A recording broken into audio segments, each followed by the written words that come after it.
Bonjour, moi c'est Baptiste. Moi, c'est Brian Quatremar. Et moi, c'est Elian Hamon. Nous faisons partie de la team Green Tech et nous allons parler des fermes urbaines. Alors, pendant cette conférence, nous allons parler d'abord du passé, donc comment les fermes sont arrivées, comment les fermes urbaines en sont arrivées là, après du présent, donc état des lieux des fermes urbaines actuelles, ce qui existe, quel est son enjeu avec les smart cities, et ensuite le futur, où là on regardera ensemble les possibilités de futur. Et ensuite, les innovations. Donc, quelles sont les possibles améliorations ou innovations à apporter aux fermes urbaines? Et enfin, nous conclurons cette conférence. Pour commencer, je vais parler du passé de la ferme. Euh, Par le passé, je veux bien sûr dire à partir des débuts de l'humanité, puisque la ferme a été présente depuis le début même de l'humanité. Dans ses débuts, l'homme cherchait lui-même les ressources dont il avait besoin pour survivre dans la nature. Donc pour ce faire, il avait trois méthodes principales de récupération. La première, c'était la viande via la chasse. Donc c'était surtout possible dans les régions fertiles où la vie était très présente. La seconde était la pêche, par laquelle il récupérait du poisson dans les régions humides, donc dans lesquelles il était plus compliqué de chasser. Et enfin, il pouvait utiliser la cueillette pour récupérer des plantes, donc que ce soit des légumes ou même des herbes, des plantes médicinales, tout type de plantes qui pourraient lui être utiles, dans les régions tempérées et dans lesquelles la verdure pouvait proliférer sans souci.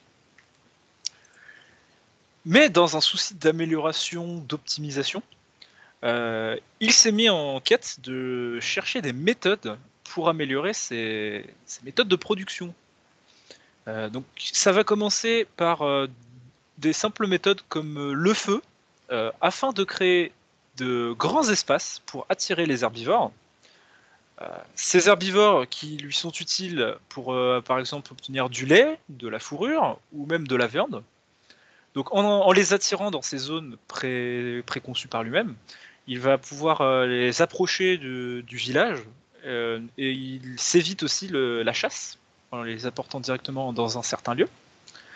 Il va aussi faire usage de la sélection artificielle. Donc la sélection artificielle, qu'est-ce que c'est? C'est le fait de sélectionner les ressources qui lui sont utiles. Donc par exemple, si les carottes sont un produit qui sont très consommés par l'homme, alors qu'au contraire, c'est un exemple, hein, les pommes de terre ne sont pas du tout consommées, l'homme va faire reproduire les carottes en oubliant complètement les pommes de terre et celles-ci vont petit à petit disparaître. Alors que les carottes vont proliférer, voire même peut-être créer de nouvelles races de carottes euh, et avancer comme ça. Donc c'est une des améliorations qu'il a utilisées. Il a commencé à reproduire les ressources qui l'intéressaient. Il a aussi commencé à supprimer des obstacles dans son environnement. Donc par exemple en supprimant des bords de forêt, des buissons, des arbres, et ce dans le but d'améliorer son terrain de chasse. Étant donné que les animaux n'ont plus où se cacher, ils sont des proies plus simples et donc il devient plus simple de chasser. Et enfin, la dernière des premières améliorations a été l'adaptation des lieux de production pour faciliter la tâche ou améliorer sa rentabilité.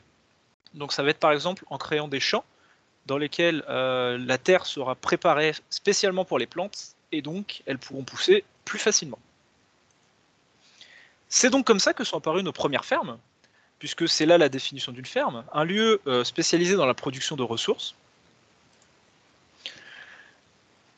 Une fois ces fermes créées, et donc un premier lieu de production existant, il s'est mis en quête d'optimisation. Donc le but c'était d'améliorer le rendement, qui était pauvre au début, et pourquoi pas nourrir sa famille, son village, sa communauté. Donc pour ça, il a d'abord commencé à chercher comment optimiser au maximum l'emplacement de la ferme. Donc pour ce faire, le mieux était d'utiliser uniquement des ressources locales, donc c'est-à-dire par exemple ne pas avoir à aller chercher l'eau à 20 km, ne pas avoir à chercher des plantes à 3 km. Donc le mieux c'était de placer sa ferme près de lacs de cours d'eau ou de zones argileuses, donc l'argile qui est un minéral, et donc la terre est plus riche en minéraux, et donc les plantes pousseront plus facilement. Donc ça va permettre d'optimiser, de gagner du temps surtout. Donc les ressources sont déjà présentes, il n'y a pas besoin de les déplacer, de les transporter, elles sont déjà là. La sélection artificielle lui permet toujours d'optimiser ses fermes, donc en choisissant uniquement les ressources utiles. Il va aussi commencer à apprivoiser des cycles naturels. Il va même les modifier à son avantage.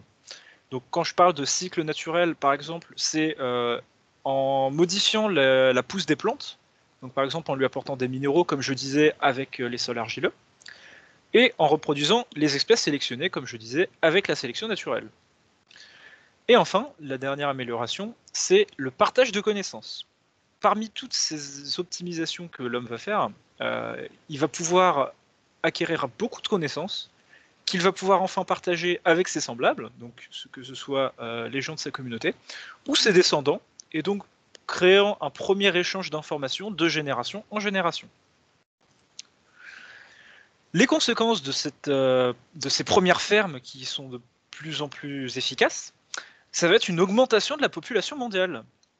En effet, le fait que les ressources vitales comme la nourriture soient plus faciles à avoir et en plus grand nombre, ça va permettre à l'homme de se reproduire, de fonder des familles, aussi de construire des villages, de créer des communautés, puisque les gens vont commencer à se regrouper autour de ces zones de production de nourriture.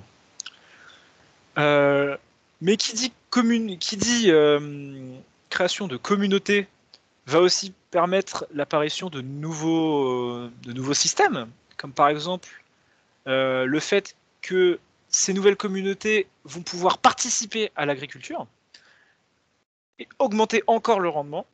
Et c'est comme ça qu'on va commencer à avoir un peu de surplus dans nos productions. Donc ça va plus être uniquement pour nourrir l'homme, mais aussi pour nourrir toute la communauté, toute la famille. Et malgré ça, il y a encore des surplus, donc on va commencer à stocker nos ressources. Malgré le stockage et aussi dans un souci de pouvoir éviter de jeter les surplus, le commerce va apparaître aussi pour revendre ces surplus.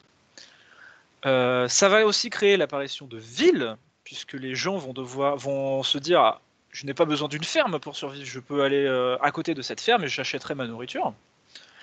Mais ça va aussi apporter l'apparition des classes sociales, puisque la possession d'une ferme va créer une sorte de pouvoir, et ça va aussi créer des inégalités et une hiérarchie.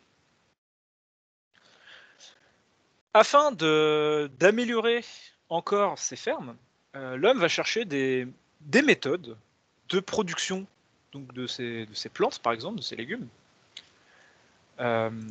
Donc, par exemple, l'une des premières méthodes à être apparue, c'était l'abattis-brûlis. L'abattis-brûlis, en fait, ça consiste en prendre une zone forestière, comme celle qu'on voit sur la première image, couper toute ressource végétale et la laisser sécher au sol. Une fois que cette première période faite, on va brûler toutes ces ressources au sol, donc, ce qui va permettre premièrement de défricher la zone. Ça va aussi permettre de redistribuer les minéraux présents dans la biomasse dans le sol. Et le réchauffement du sol va aussi créer une minéralisation qui va permettre de fertiliser ce sol. Une fois que le brûlis est fait, il va y avoir une période de culture des terres de 3 ans.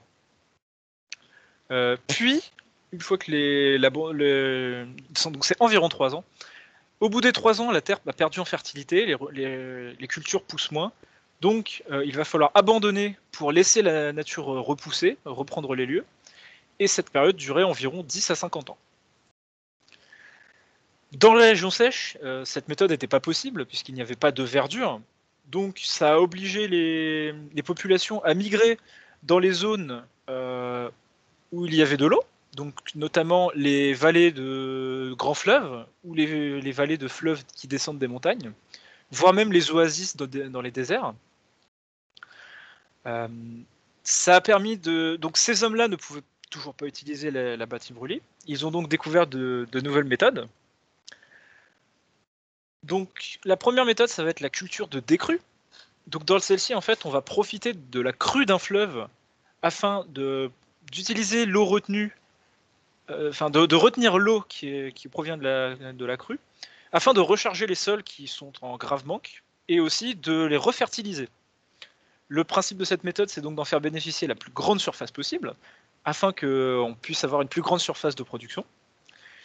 Et à la fin une fois que le sol est assez rechargé, il faut trouver un moyen d'évacuer le surplus d'eau à la fin du processus. Le problème de cette méthode est que il faut être sûr que la crue survienne et que ce n'est possible qu'en cas de crue. Il a donc été trouvé la méthode de culture irriguée. Dans celle-ci, en fait, on va apporter directement l'eau dans les cultures, donc par des méthodes comme le puits à balancier, la vis d'Archimède ou la roue à godet. L'eau est apportée au plus près des cultures avec des puits ou des canaux, ce qui va permettre d'améliorer la production de ressources, puisqu'elles vont avoir leurs ressources à proximité, donc tout ce qui est eau ou terre, tout est déjà présent.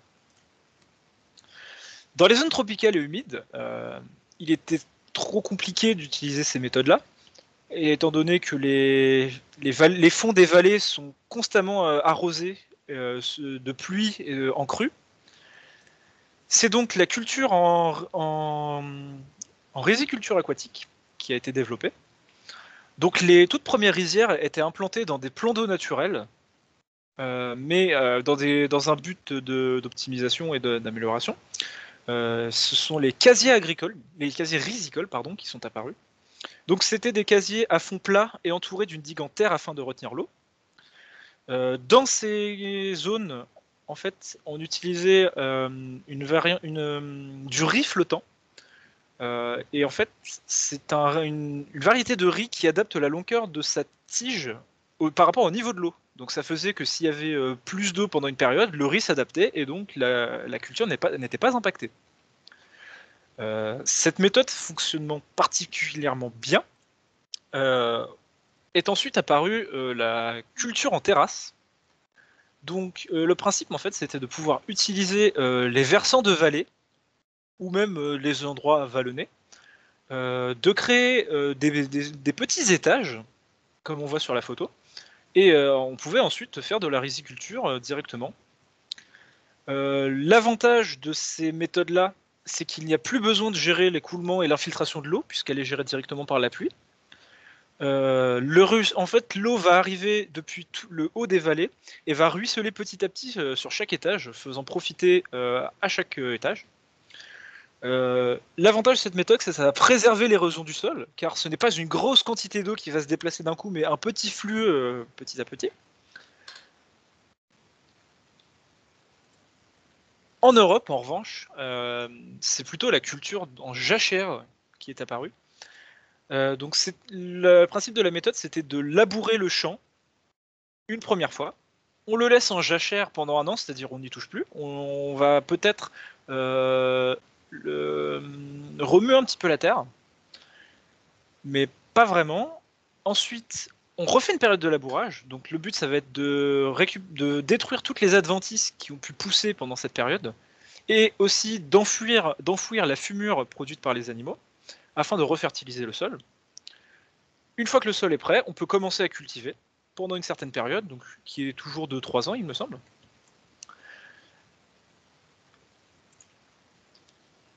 Avec donc toujours dans un souci d'amélioration, et avec surtout les avancées technologiques, dans les années 1800, l'étude de la Terre permet de comprendre les processus qui se déroulent à l'intérieur. Donc, par exemple, on se rend compte que l'activité des êtres vivants à l'intérieur de la Terre va beaucoup influer sur la production de plantes. Donc, ça va surtout influer sur la circulation des différentes ressources, comme l'eau, l'air ou les nutriments.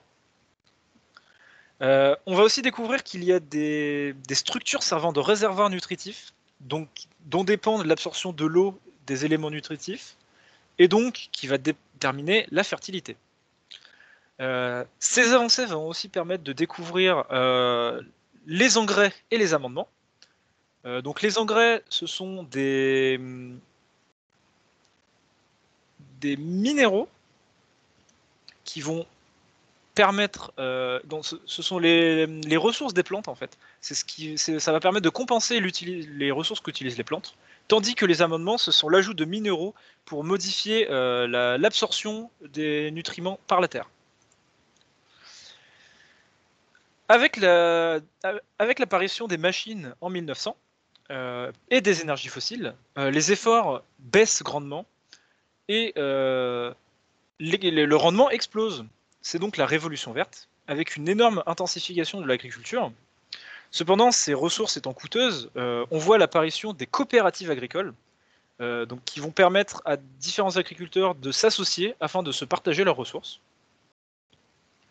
Que ce soit leurs ressources en production, en vente, donc ils vont aussi s'associer pour revendre leurs matériaux, ils vont aussi s'associer pour la transformation de leurs matériaux et pour les engrais. Avec la Seconde Guerre mondiale, l'agriculture s'industrialise, donc on va commencer à lui demander de grosses quantités bon marché. C'est comme ça que vont apparaître les premières cultures hors sol, donc permettant d'exploiter plus de terrain, mais aussi l'utilisation massive de pesticides et de fertilisants, et la généralisation de la motorisation lourde. La conséquence, c'est que des médecins s'inquiètent de cette surutilisation de ressources et du traitement des aliments lors de leur industrialisation. Et c'est en 1960 seulement qu'un groupe d'agriculteurs va décider de suivre le mouvement des médecins et va donc permettre de faire apparaître l'agriculture biologique. Le principe de l'agriculture biologique, c'est que on va arrêter d'utiliser ces fertilisants, ces engrais qui sont des méthodes dites chimiques, parce que les engrais, ce n'est pas forcément des ressources naturelles, ça peut être aussi des éléments chimiques. Et il va s'agir uniquement d'utiliser des processus biologiques pour aider les plantes à pousser. Cette méthode est protégée un peu partout dans le monde avec des labels. Donc par exemple en France, on a le label certifié agriculture biologique, mais il existe aussi des labels internationaux.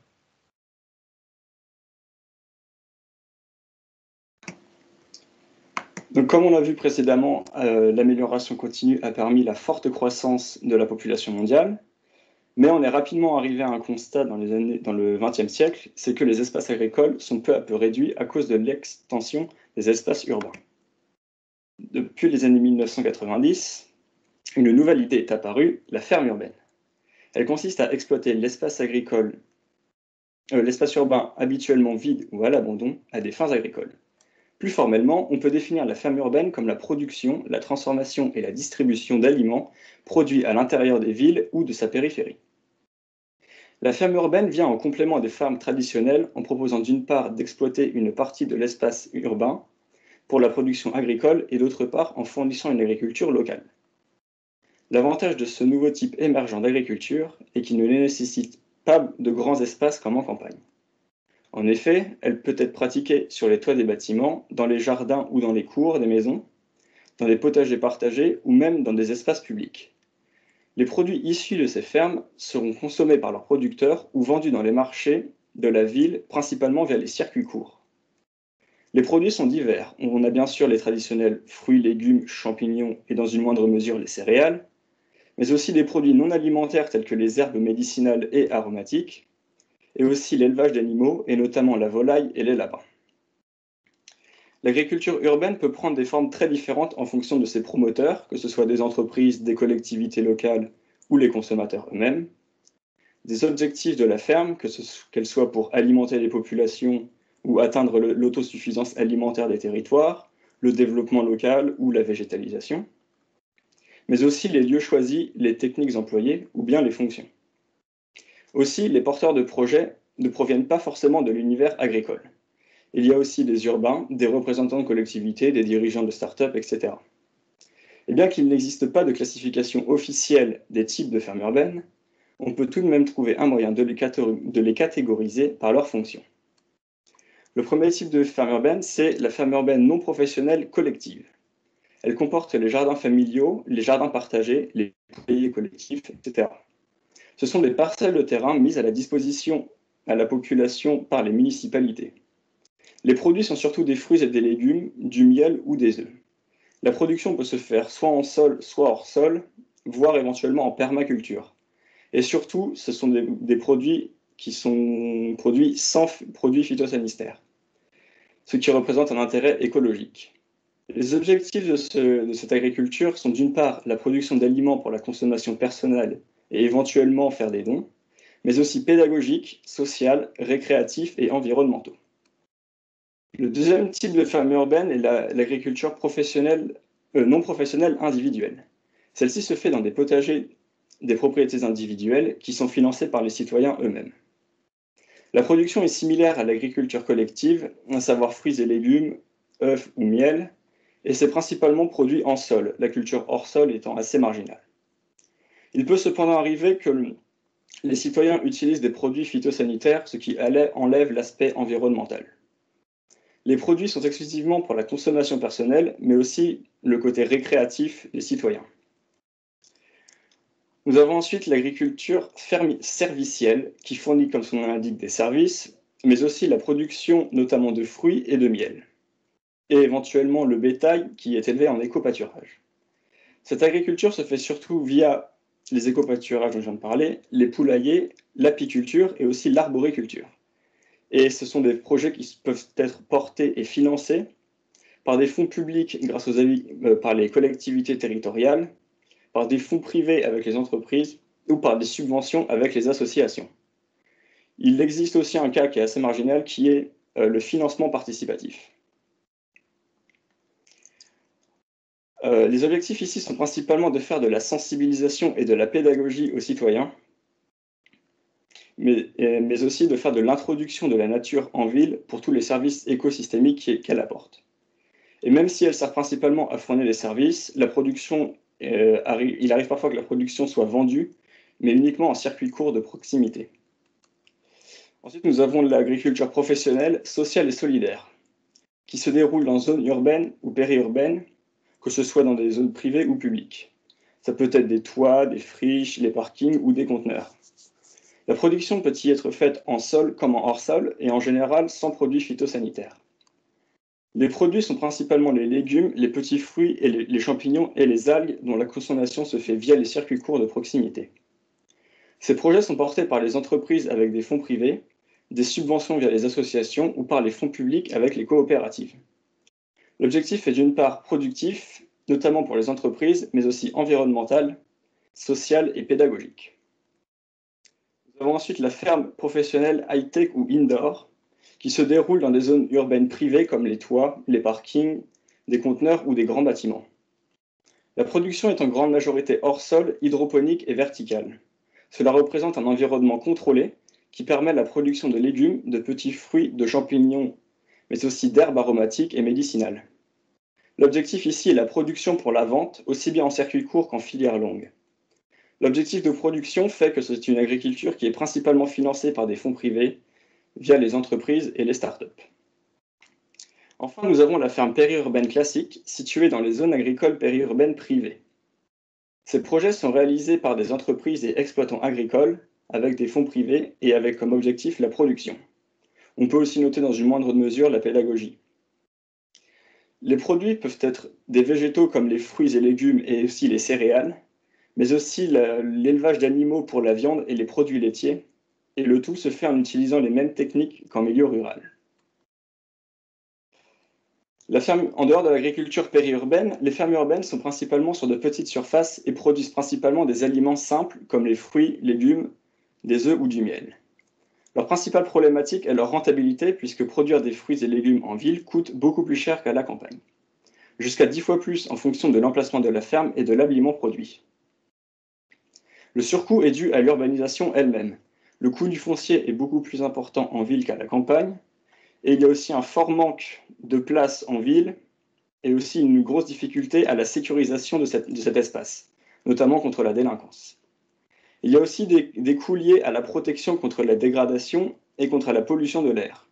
On sait aujourd'hui qu'une mauvaise qualité de l'air engendre une augmentation des insectes nuisibles ce qui entraîne des surcoûts supplémentaires liés à la protection contre ces insectes. On a aussi une difficulté à l'accès à l'eau, mais aussi à sa qualité, puisqu'il arrive que les eaux usées soient utilisées pour alimenter ces fermes. On a aussi une difficulté d'accès au soleil, puisqu'en général, les villes sont constituées de grands bâtiments, voire d'immeubles, ce qui peut créer de l'ombre aux plantes et donc nécessiter des installations spécifiques. Ces installations spécifiques se font particulièrement ressentir dans la culture hors sol, puisque presque tout l'approvisionnement des besoins des plantes se fait artificiellement. Et enfin, la petite taille des fermes rend impossible l'utilisation d'engins mécaniques agricoles, ce qui peut représenter un coût de main-d'œuvre supplémentaire. Pour augmenter la rentabilité, différents modèles économiques existent. L'un de ces modèles privilégie comme clientèle les restaurants de luxe, ce qui leur permet de vendre leurs produits plus chers que dans les marchés standards, et donc leur permet d'être rentables avec la seule activité de production. D'autres modèles se basent sur les services pour équilibrer les comptes. Par exemple, on assiste beaucoup à la location de mini-jardins pour les particuliers, et c'est ce qui se fait dans l'agriculture non professionnelle collective. À première vue, la production urbaine ne semble pas économiquement prometteuse, mais elle se révèle être particulièrement efficace pour la culture des aliments nécessitant un environnement contrôlé, comme la lavande ou les arbres aromatiques par exemple, ce qui permet un rendement annuel 54 fois supérieur pour le basilic, mais surtout 137 fois supérieur pour la coriandre par exemple. Ces fermes bénéficient naturellement de tous les avantages qu'offrent les végétaux, même si c'est à relativiser avec les potentiels problèmes que cela peut apporter, notamment les pesticides et engrais, ainsi que la pollution olfactive et sonore des animaux. La ferme urbaine ne comporte pas qu'un intérêt économique. Elle possède aussi un aspect social. En effet, les fermes urbaines permettent de participer à la sécurité alimentaire des ménages en permettant un accès à des produits frais. Cela devient un enjeu de survie dans les pays pauvres où l'agriculture urbaine est cruciale pour la sécurité alimentaire des ménages. De plus, une étude de l'ANSES de 2017 a montré que les habitudes de consommation alimentaire des ménages sont un reflet des inégalités sociales. Ainsi, les fermes urbaines permettent de recréer le lien à la terre, ce qui permet aux personnes défavorisées d'être plus attirées par les fruits et légumes, ce qui se traduit par une meilleure alimentation et une meilleure santé. De plus, les fermes urbaines permettent le réaménagement du territoire en valorisant les espaces vides et contribuent à la formation de ceintures vertes et renforcent la résilience des villes. En effet, le contexte actuel de la pandémie a montré que les villes peuvent être dépendantes d'autres villes ou territoires pour se fournir en alimentation. La ferme urbaine permet de rendre plus autonomes les villes, ce qui permet aux villes une plus grande résistance face aux aléas de l'avenir. Les fermes urbaines sont devenues un lieu de rencontre ville-campagne, ce qui est un principe important au vu de la fracture entre le monde rural et le monde urbain aujourd'hui, et du manque d'interaction entre ces deux mondes. La vente directe est aussi un avantage certain pour le producteur et pour le consommateur, que ce soit au niveau économique que sanitaire, puisqu'ici on a accès à des produits frais et souvent sans produits phytosanitaires. Par ailleurs, le réaménagement du territoire permet la création d'emplois dédiés à l'aménagement et à l'entretien des fermes, et beaucoup de fermes urbaines proposent aujourd'hui de former la population au travail de la terre. Ces formations sont aussi un tremplin permettant l'insertion socio-professionnelle des personnes en difficulté. Enfin, la ferme urbaine possède un intérêt environnemental pour plusieurs raisons. D'une part, le cycle court que créent les fermes urbaines permet une réduction des émissions de CO2 et une réduction de la consommation d'énergie liée au transport, puisque celui-ci est fortement réduit, voire complètement absent dans les circuits courts. De plus, la production hydroponique consomme beaucoup moins d'eau que la culture en sol, puisque seul ce dont la plante a besoin est utilisé, ce qui évite le gaspillage. L'absence de produits phytosanitaires dans certaines fermes est aussi un plus pour l'environnement et pour notre santé. L'agriculture urbaine est aussi une solution aux problèmes posés par le recyclage des déchets humains biodégradables, que ce soit les excrétas après traitement ou les déchets susceptibles de nourrir les animaux. Aujourd'hui, la ferme urbaine se développe dans les villes et de nouveaux projets voient chaque année le jour. La technologie et la recherche permettent d'améliorer la qualité, la viabilité et le rendement des fermes urbaines pour leur permettre de toujours mieux remplir leurs fonctions. Des innovations sont encore à venir pour nous permettre d'avoir une ferme urbaine toujours plus en phase avec son temps, dont les grandes lignes vous seront présentées dans la partie suivante. La ferme urbaine prend une place de plus en plus importante dans les villes, et les innovations de la Smart City se positionnent en amélioration directe des fermes urbaines, qui permettent à leur tour d'améliorer la qualité de vie des villes. Je vais vous laisser avec le futur.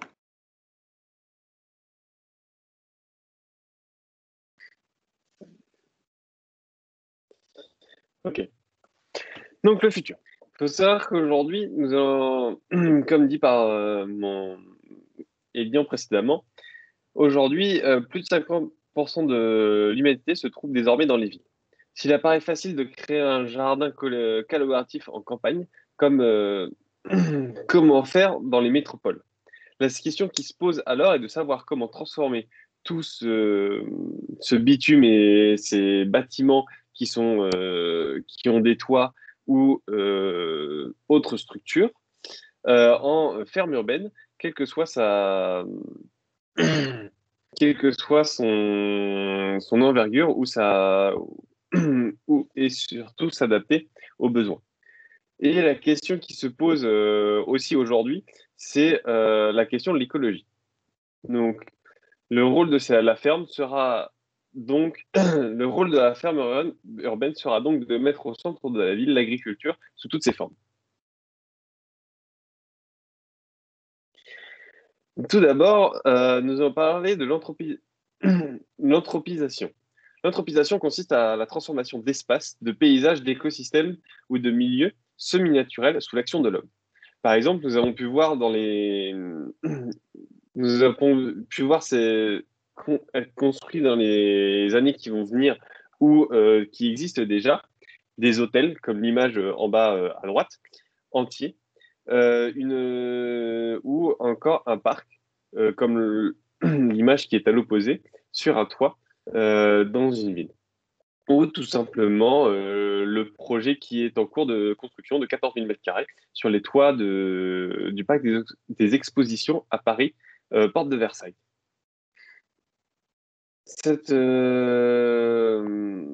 Donc, le but de ces créations et de ces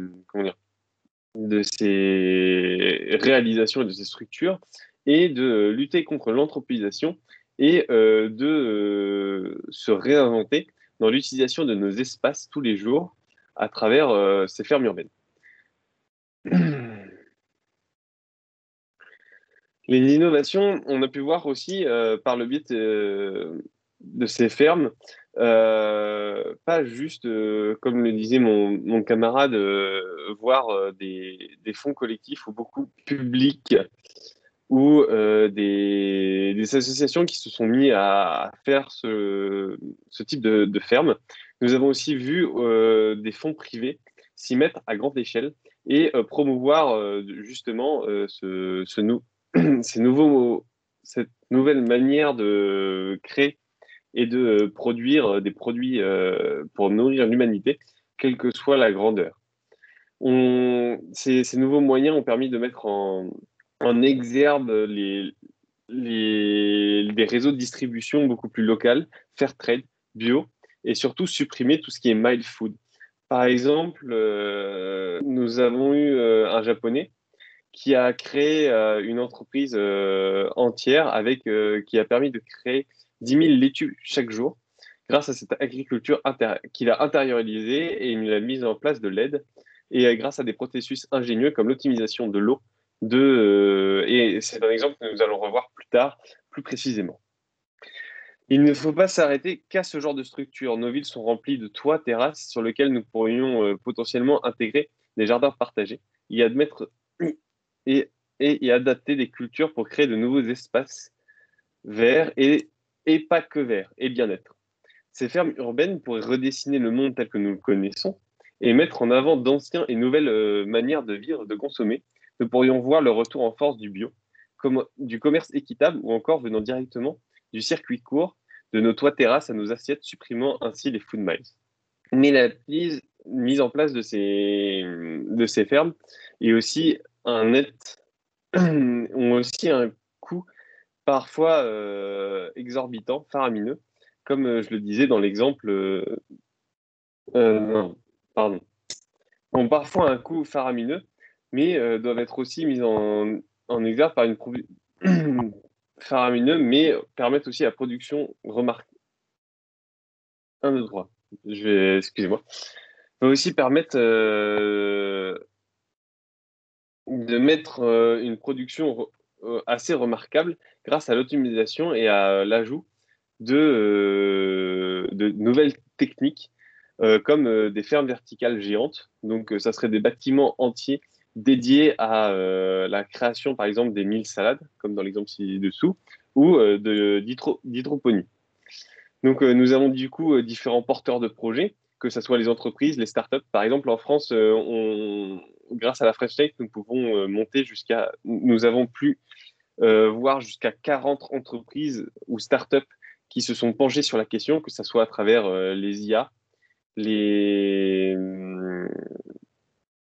à travers l'IA, le big data, l'IoT ou encore bien d'autres comment dire, innovations. Donc ici, par exemple, dans le cas des startups qui ont choisi de la robotisation de ces fermes, l'enjeu pour beaucoup était de savoir comment récolter, optimiser les récoltes, arroser et semer en permanence pour pouvoir justement récolter les fameuses 1000 salades dont je vous parlais plus tôt. L'IA va pouvoir aussi mettre en exergue le côté où ça va pouvoir optimiser la gestion et le partage des connaissances autour, que ce soit des plantes, c'est-à-dire voir leurs évolutions au cours du temps, mais aussi optimiser la terre, c'est-à-dire à quel moment la terre va être plus adaptée pour pouvoir y replanter un fruit, un légume, et aussi va pouvoir aider dans la gestion. C'est-à-dire que on pourrait bien sûr, avec par exemple une mise en exergue d'un fruit, savoir à quel moment, quel est le moment le plus opportun pour le récupérer et pouvoir derrière laisser de la place, pouvoir le cueillir et faire ça sur chaque fruit et légume en fonction du fruit et légume et pouvoir optimiser de fond en comble l'ensemble de l'architecture des fermes urbaines, qu'elles soient verticales ou sur un toit. Le but étant vraiment d'optimiser jusqu'au bout la ferme. Les objets connectés par le biais, par exemple, de l'IoT et ou de l'objet connecté lui-même va vous permettre d'indiquer et d'analyser en temps réel justement tous ces nouveaux indices que nous aurons grâce à l'IA et pourront justement être encore plus précis sur l'analyse de la terre, quels sont les bons indicateurs qui nous permettent de dire que la terre est bonne à être cultivée ou pas, et potentiellement, comme disait, mieux faire tourner notre cycle pour la gestion de la terre en elle-même. Après, le big data, justement, peut avoir aussi son rôle. C'est-à-dire que la récolte et le partage des données va permettre une adaptation des fruits et légumes selon la terre et selon le besoin. Par exemple, on pourrait très bien imaginons si on plante une tomate, que celle-ci une fois qu'elle est récoltée, on pourrait très bien dire, grâce aux données récoltées, que vaudrait mieux la récolter plus tôt ou plus tard en fonction de notre besoin. Et aussi dire, la tomate, grâce aux analyses et aux indicateurs, a consommé tel type de nutriments. Donc, il va falloir trouver un moyen de la recharger et à la place de replanter à tel endroit des tomates, on plantera un autre produit. Et c'est la récolte en masse de données et d'indicateurs et d'analyse de ces données qui va nous permettre d'adapter notre production en temps réel. L'Internet of Things, donc l'IoT, en fait, les startups se sont penchées sur la question sur comment développer une infrastructure connectés. Et en fait, il faut savoir que la ferme urbaine est un des meilleurs outils pour ça. Parce qu'en gros, comme c'est soit sur à petite échelle ou soit à très très grande échelle, c'est-à-dire dans des bâtiments dédiés et qui sont dédiés à ça, comme par exemple les mille salades, et qui sont faites dans un bâtiment qui est full dédié à ça. En fait, l'IoT va permettre d'équiper de plein de petits objets connectés ou de développer une infrastructure connectée qui pourra revenir à créer, et toujours dans un but d'optimisation, et de faire des récoltes semées au bon moment. Et l'ensemble de ces objets va pouvoir aussi se mettre au service des communautés pour que ça soit dans la récolte pour le client de business to client ou business to business ou de l'aquaponie. En gros, une fois tous ces éléments réunis séparément comme ensemble, vont pouvoir créer une innovation certaine qui vont pouvoir faire évoluer derrière la ferme urbaine vers un futur meilleur, que ce soit en termes de production, d'optimisation, de gestion globale, et derrière pouvoir potentiellement répondre à des problèmes qu'on a aujourd'hui, c'est-à-dire la surpopulation, comment on va nourrir toutes ces personnes, ou aussi ou par exemple l'économie de l'eau, qui est un des enjeux majeurs qui va arriver avec les sécheresses qui nous sont prédits comment ça s'appelle, par les pollutions et j'ai le mot en anglais qui me vient, pardon, par mince, et par tout le besoin de faire attention à notre planète et de vérifier la biodiversité, et puis supprimer cette biodiversité, mais la recréer. Et toutes ces innovations vont pouvoir aussi, par exemple, sur les toits terrasses, de pouvoir revenir des espèces d'oiseaux qui ont disparu de nos villes car elles n'avaient plus leur place. Et bien en fait, certaines fermes urbaines, comme celles qui sont à ciel ouvert sur les toits, terrasses ou autres, vont être vecteurs de ce genre de choses, et potentiellement, par extension, s'il y a plus de plantes en ville, plus d'espaces verts, on pourrait aussi réduire une partie de la production de CO2 tous les jours, qui serait absorbée, et pour renouveler en tant que tel notre air. Donc, toutes ces nouvelles applications pourraient répondre, entre autres, du coup, aux questions de l'écologie, la gestion des besoins d'eau de l'homme, et nourrir l'homme en lui-même, si on arrivait à produire à grande échelle et à faire ce genre de choses. On pourrait aussi imaginer des concepts, donc des bâtiments éco-conçus avec des panneaux solaires qui viendraient alimenter ces fermes en énergie et ou même chaleur, permettrait ainsi de réduire la consommation en énergie de ces derniers. Ajouter à cela un ensemble de capteurs, comme je disais, d'objets connectés permettant du coup une gestion complète du bâtiment, que ce soit en eau, en déchets, en chaleur ou encore en luminosité, si on a besoin d'ajouter des luminosités. Si on a besoin de luminosité. Donc voilà. Voilà. Pour notre exemple, par exemple, nous allons prendre l'exemple de Shigen, Shigenharu Shimamura. Donc en fait, cette personne... attendez, juste 2 secondes. Donc en fait, ici, il a été question de produire de la salade, donc sur un produit spécifique. Comme la salade, en fait, il a été très, très simple de pouvoir étudier et étudier le truc et le faire à grande échelle. Donc en gros, cet inventeur a travaillé a, tra- a travaillé en gros, sur la création d'une ferme urbaine.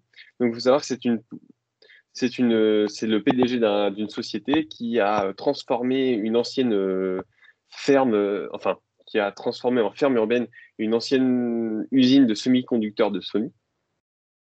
Et en fait, dans cette ferme urbaine, il a réussi à produire jusqu'à 10 000 laitues par jour sur 25 000 mètres carrés de surface cultivée. Et grâce à ça, il a pu faire une économie d'énergie de 40% et 99% d'eau économisée. Il disait lui-même que pour l'instant, il ne pouvait pas aller plus loin, c'est-à-dire que les machines travaillent, mais la récolte se fait toujours manuellement. Une entreprise qui tente de développer une ferme dans une ancienne usine de semi-conducteurs appartenant à la usine, dans le futur, nous espérons l'utilisation de robots pour la récolte. Par exemple, un robot pourra à la fois planter les graines, effectuer la taille des plantes et récolter et même reconditionner le produit fini. C'est-à-dire qu'on aurait en gros la construction de cette ferme urbaine. Ajouté à ça, on aurait le robot qui plante. Ensuite, ce robot pourrait à la fois, une fois qu'il a planté, il pourrait regarder comment se comporte la plante. Une fois qu'il aura demandé comment il se comporte la plante, il pourra la récolter au bon moment. Et ensuite, la mettre en poké pour être prêt à être livré chez celui qui en a besoin ou dans un supermarché local ou même à plus grande échelle. Donc voilà. Ces innovations sont donc là ici j'ai parlé beaucoup d'innovations que ce soit à Paris ou à Shiganshura ou au Japon, mais ces innovations ne sont pas que à Paris ou aussi on voit naître ces innovations partout, que ce soit aussi aux États-Unis où une ferme verticale est en cours de création. Et elle sera amenée à produire 900 000 tonnes de légumes par an sur l'ensemble. Nous avons aussi d'autres types d'innovations. On parle des fermes urbaines pour nourrir, mais pas que. On pourrait aussi y penser pour le bien-être, dans le sens où Jeff Bezos a créé the Seattle Sphere. En gros, au pied de son headquarter, donc son quartier général, il a créé deux sphères énormes. Et ces sphères, en fait, ont pour but de mettre en avant le bien-être au travail et le bien-être en général. C'est-à-dire que on n'a pas l'impression d'être employé là-bas ou de travailler là-bas, on a une impression d'être dans un lieu complètement en dehors du temps, alors que nous sommes au plein milieu de l'environnement. Et à son inauguration, il disait lui-même que les plantes, les arbres, la lumière, le soleil, la terre, l'eau et l'eau sont au centre de ce projet, donc de ce projet de Amazon Sphere, et que le son de l'eau qui coule, le parfum des plantes crée dans cette sphère enfin une immersion botanique qui éloigne le visiteur ou même le travailleur de l'environnement urbain qui l'entoure réellement. Et c'était vraiment le cœur de ce projet.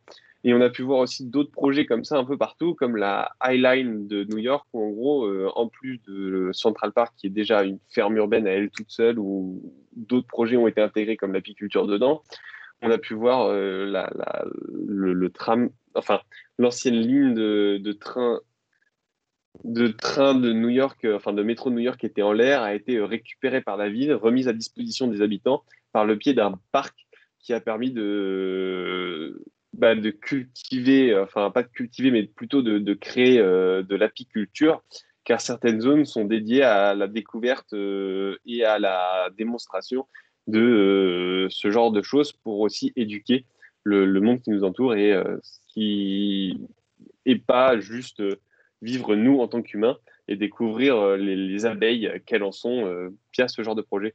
Et on voit de plus en plus de ce genre de projet naître autour de nous.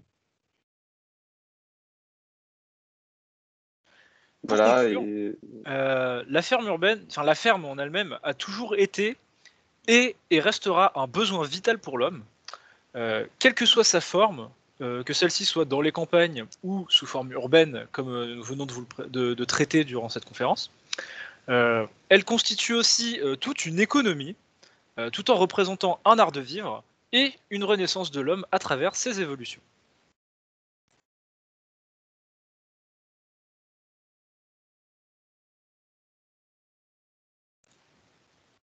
Merci de votre attention. Nous espérons que cette conférence vous aura plu. Si vous avez des questions, n'hésitez pas à les poser dans le chat. Nous y répondrons avec plaisir.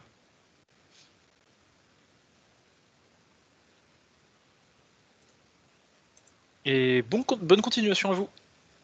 Bonne continuation. Bonne continuation.